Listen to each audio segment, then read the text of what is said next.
Hey, salut à tous, on se retrouve aujourd'hui pour une nouvelle vidéo tuto d'une galaxie à l'aquarelle. Donc pour ceci, vous allez avoir besoin de pinceaux, de plusieurs godets d'aquarelle ou peu importe, en tout cas de l'aquarelle, avec les couleurs que vous souhaitez utiliser, un torchon ou un sopalin pour essuyer votre pinceau.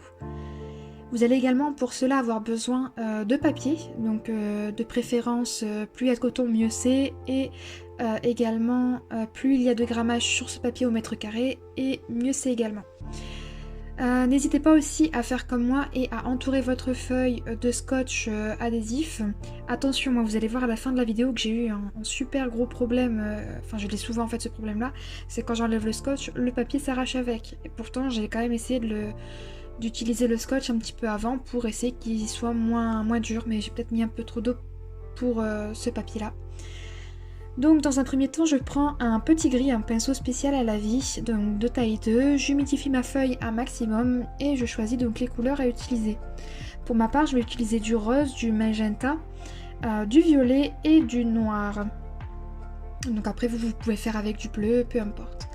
En second pinceau, donc une fois que j'ai humidifié ma feuille, je vais utiliser le pinceau d'Albe, le 520R taille 12. Donc c'est avec celui-ci que je vais faire toute la peinture. À partir du moment où mon papier est mouillé, je n'ai plus forcément besoin du pinceau à la vie. Après, si vous souhaitez l'utiliser pour faire votre peinture, vous le pouvez. À vous de choisir. Donc personnellement, j'ai décidé de commencer pour une fois par le centre avec une couleur le plus diluée possible. Donc comme je vous l'ai dit, j'utilise le rose au début. Et en fait, j'ai utilisé une technique donc ça s'appelle la technique mouillé sur mouillé. Donc c'est pour ça que j'humidifie ma feuille avant, ce qui permet aux couleurs de vraiment bien se diluer et vraiment bien se mélanger entre elles. Ce que vous pouvez voir d'ailleurs là en ce moment même sur l'écran. Là on peut voir que donc j'ai commencé par le plus clair au milieu et je commence à assombrir en arrivant sur les bords. Donc plus je vais donc vers l'extérieur, plus je mélange avec du rose foncé, puis j'incorpore tout doucement du violet jusqu'à utiliser le violet en lui-même, donc un vrai violet bien sombre. Pour ceci, j'ai utilisé ma palette Van Gogh, mais attention, toutes les couleurs qui sont dans ma palette ne sont pas forcément des aquarelles de chez Van Gogh, car il y avait des couleurs qui me plaisaient plus ou moins, donc j'ai modifié tout simplement, j'ai rajouté des godets d'une autre palette ou que j'avais tout simplement acheté à part. Donc j'ai souhaité utiliser, donc en partant du milieu vers l'extérieur, pour bien qu'on voit que ce qu'il y a au milieu est bien plus loin en fait que ce qu'on peut voir. En fait, on voit bien que c'est loin, en tout cas moi c'est l'impression que ça me donne. Et le fait que le papier soit bien mouillé, et comme j'incorpore les couleurs au fur et à mesure, on voit bien le violet passer par au-dessus du rose, ce qui donne une sensation de profondeur.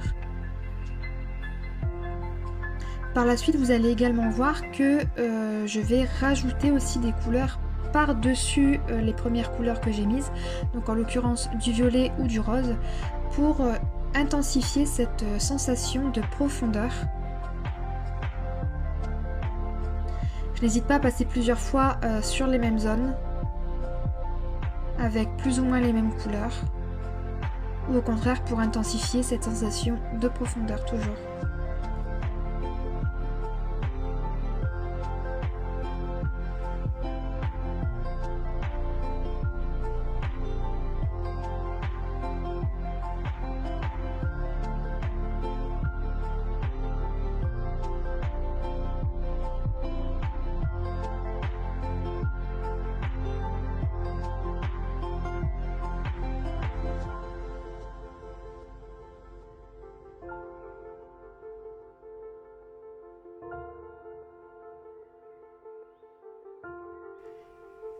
N'hésitez surtout pas à faire pause, car c'est vrai que j'ai accéléré un petit peu la vidéo. Mais en soi, les étapes, c'est un petit peu comme vous le sentez. Là, j'utilise un chiffon pour qu'on remarque bien le centre, en fait. Car comme la feuille est encore bien humide, les couleurs que j'essaye de mettre autour du centre s'immiscent en fait un petit peu trop, je trouve, pour moi en tout cas, sur le milieu.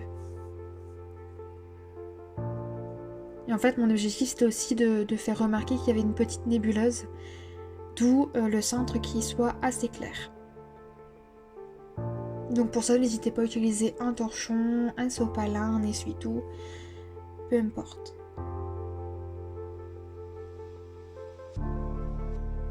Je n'hésite pas non plus à réintensifier le noir sur les bords, car certaines couleurs à l'aquarelle ont tendance à changer au moment du séchage. Donc notamment le noir a tendance à s'éclaircir un peu, donc je n'hésite pas à mettre 1, 2, 3 couches, en tout cas ce qui me semble nécessaire pour bien assombrir les zones qui me paraissent importantes à être assombries.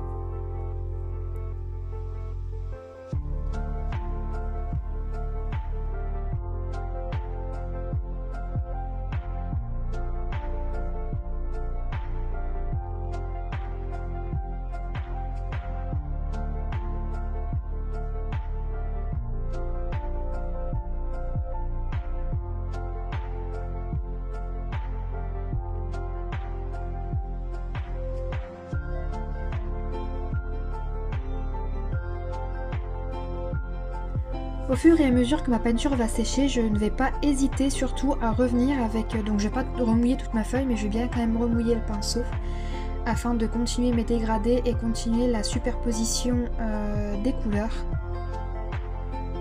Donc ça c'est très important, de temps en temps attendre que ça sèche un petit peu pour pouvoir revenir sur la peinture.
Donc après un long temps de séchage, donc un peu plus d'1 heure, je décide finalement donc d'utiliser pour faire donc les étoiles le Colorex, la Colorex de chez PBO encre aquarelle et un pinceau plat pour essayer de faire les étoiles. Mais en fait il s'avère que le Colorex, alors je sais pas exactement ce qui s'est passé avec le Colorex, mais ça m'a fait des taches monstrueuses que vous allez voir d'ailleurs par la suite. J'ai aussi voulu utiliser un crayon de couleur blanc de chez Polychromos, donc de chez Faber-Castell, et un Posca, donc en pointe fine. Finalement, je vais vous le dire, le crayon de couleur blanc n'a servi strictement à rien. En fait, je voulais m'en servir pour faire des petites auréoles autour des étoiles.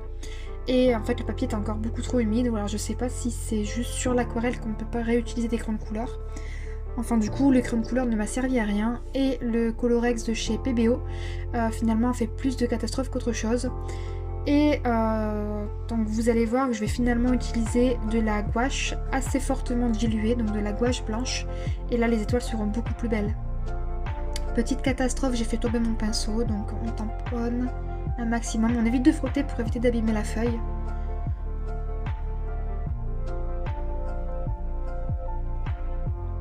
Voilà, là vous voyez la belle catastrophe. Enfin là en tout cas il n'y a pas beaucoup d'encre et je vais peut-être en mettre un peu trop. Je sais pas exactement ce qui s'est passé avec l'encre PBO, mais c'était... ouais, voilà. Voilà les taches. Bon après ça fait presque des étoiles filantes, mais c'est vraiment pas l'effet voulu. Donc j'ai finalement décidé de remettre un coup d'aquarelle noire qui a plus ou moins rattrapé le problème. Mais je suis obstinée, hein. On voit que je continue malgré le fait que je voie que ça ne correspond pas à l'effet que je souhaite donner.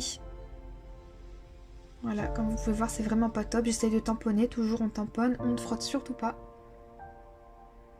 Je suis désolée, la caméra elle bouge pas mal, j'ai un trépied et en fait le trépied est plus ou moins souple et pas branché mais il est maintenu via la table. Ce qui fait que bah oui, la caméra peut bouger de temps en temps, je suis vraiment navrée pour ça.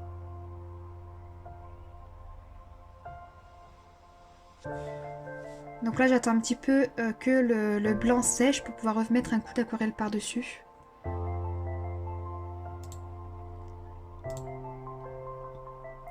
Une fois que l'aquarelle par au-dessus a légèrement séché, c'est à ce moment-là que je n'hésite pas à faire mon petit mélange avec la gouache et l'eau pour pouvoir refaire les étoiles.